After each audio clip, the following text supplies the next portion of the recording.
The morning mist hung thick over the Clearwater River as 8-year-old Emma Harper made her way down the muddy bank, a worn fishing rod clutched in her small hands. She lived alone in a tiny cabin at the edge of Montana Territory, surviving on what she could catch and the occasional kindness of travelers passing through the settlement. Her parents had died from fever 2 winters ago, and the townspeople had mostly forgotten about the quiet orphan girl who kept to herself near the river. Emma's stomach growled as she baited her hook, hoping to catch enough trout for breakfast and maybe dinner too, her threadbare dress doing little to protect her from the early autumn chill. The sound of splashing water made her turn, and that's when she saw her. A native girl about her own age struggling in the shallow rapids, clearly injured and trying desperately to cross to the other side. Emma dropped her fishing rod without hesitation, her heart pounding as she watched the girl stumble on what appeared to be a badly twisted ankle, the current threatening to sweep her downstream. "Hold on, I'm coming," Emma shouted, though she wasn't sure if the girl could understand her words, but she hoped her tone would convey her intention to help. She waded into the cold water, gasping as it soaked through her dress and reached her waist, her feet searching for stable rocks beneath the rushing current. The native girl's dark eyes widened with fear and confusion as Emma approached, clearly uncertain whether this white settler child meant to help or harm her. Emma extended her hand, offering a gentle smile despite her own fear, and after a moment's hesitation, the girl grasped it firmly, her grip desperate and trusting all at once. Together they navigated the treacherous crossing, Emma supporting the injured girl's weight as best she could, her small frame straining with the effort as water rushed around their legs. When they finally reached the opposite bank, both girls collapsed onto the grass, breathing heavily, their clothes dripping and their bodies shaking from cold and exhaustion. Emma noticed the girl's ankle was severely swollen, the skin already turning purple and black, and she could see the pain etched clearly across her companion's face despite her attempts to remain stoic. Without words, Emma helped the girl sit against a tree, then quickly gathered stones to build a small ring, her hands working with practiced efficiency born from years of self-reliance. She struck her flint and started a fire, remembering how her father had taught her this skill before he passed, how he'd told her that warmth and kindness were the most important things a person could offer. The native girl watched with curiosity and growing trust as Emma removed her own shawl, the only warm thing she owned, and wrapped it around the injured girl's shoulders. Emma then pulled off her socks, threadbare as they were, and carefully used them to create a makeshift compression bandage around the swollen ankle, working as gently as she could while the girl bit her lip against the pain. "I'm Emma," the orphan girl said softly, pointing to herself, then pointing to her new companion with a questioning expression, hoping to learn her name despite the language barrier between them. "Ayita," the native girl whispered, her voice weak but grateful. Then she placed her hand over her heart and touched Emma's hand, a gesture that transcended words and spoke of deep appreciation. Emma stayed with Ayita until the fire warmed them both, sharing the small piece of dried bread she'd been saving for her own breakfast, breaking it in half despite her own gnawing hunger. As the sun climbed higher, Emma helped Ayita stand, fashioning a walking stick from a sturdy branch and supporting her weight as they made slow progress toward the tree line where Ayita pointed, indicating her home lay beyond. They walked for nearly an hour, Emma's small body aching with the effort but never complaining, stopping frequently to rest and adjust their grip as they navigated the rough terrain together. When they reached a clearing where Ayita's village became visible in the distance, the injured girl squeezed Emma's hand 3 times, a wordless thank you that brought tears to Emma's eyes. Emma watched as several women rushed forward to help Ayita, their faces filled with concern and relief, and she turned to leave thinking her good deed was done and she should return to her fishing. But Ayita called out to her, speaking rapidly in her native tongue to the women who now supported her, pointing back at Emma with urgent gestures and what seemed like important explanations.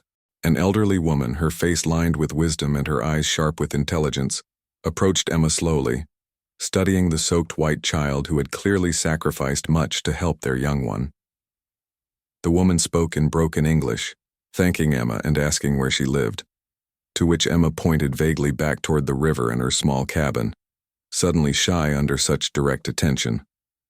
The elderly woman placed a hand on Emma's wet head, speaking words Emma couldn't understand but whose blessing and approval she could feel in the gentle touch and warm tone. Emma walked back alone, shivering now that the adrenaline had worn off, her body weak from hunger and cold, wondering if she'd have enough strength left to catch fish before nightfall.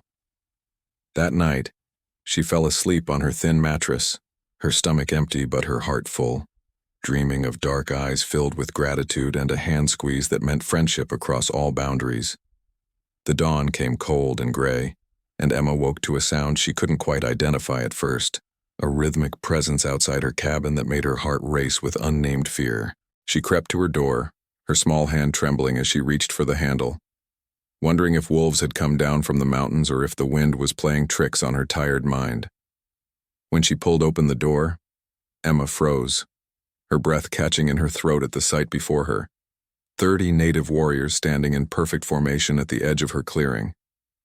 They were dressed in traditional regalia, their faces painted and their postures strong and proud, and for a terrifying moment Emma thought she'd somehow offended them by helping Aita, and they'd come for revenge. But then she saw Aita herself, standing supported between two women, her ankle properly wrapped now and her face beaming with a smile that immediately eased Emma's racing heart.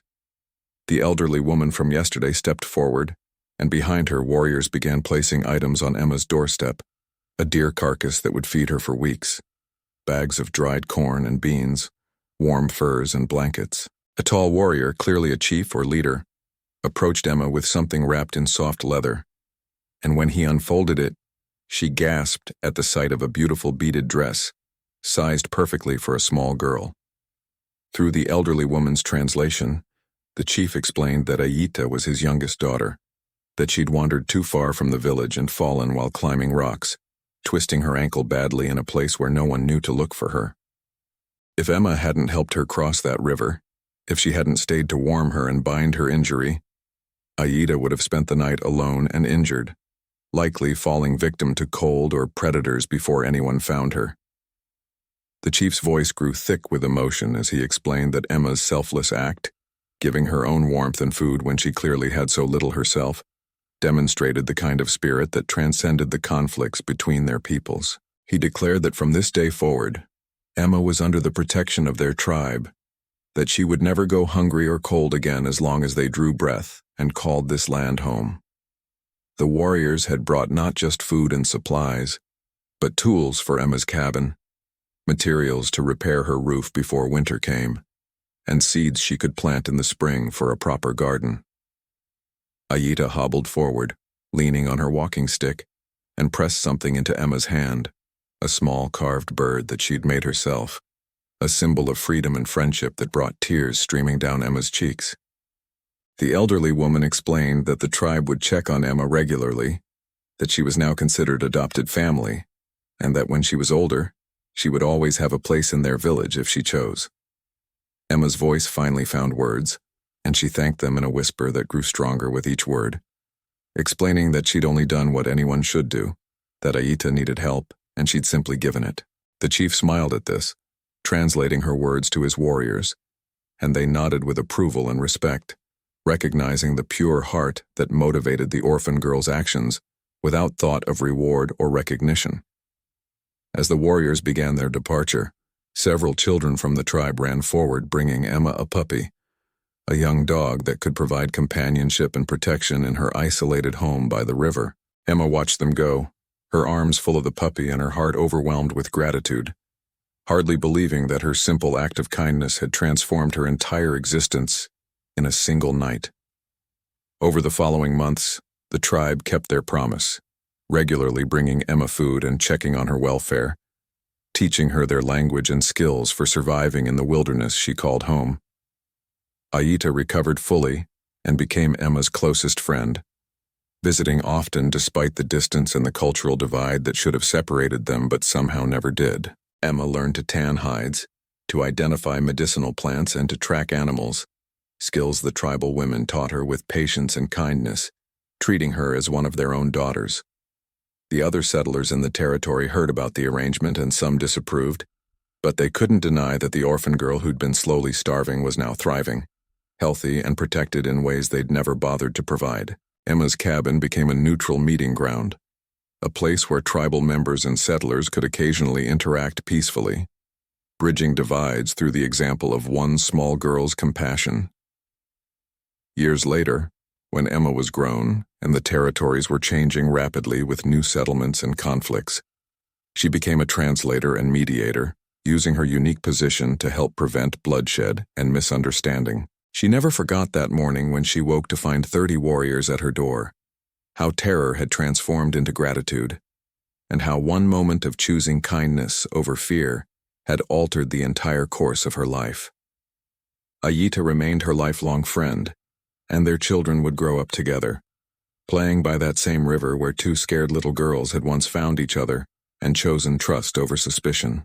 The carved bird Ayita had given her stayed with Emma always, a reminder that the most powerful force in the world isn't weapons or walls, but the simple human choice to help someone in need regardless of who they are or where they come from. Emma's story spread through both communities, told and retold around fires and dinner tables, a legend of how one orphan's compassion had built a bridge between worlds that many said could never be connected. She had been alone and forgotten, a child with nothing to give except her own warmth and effort, but that had been enough, more than enough, to change everything.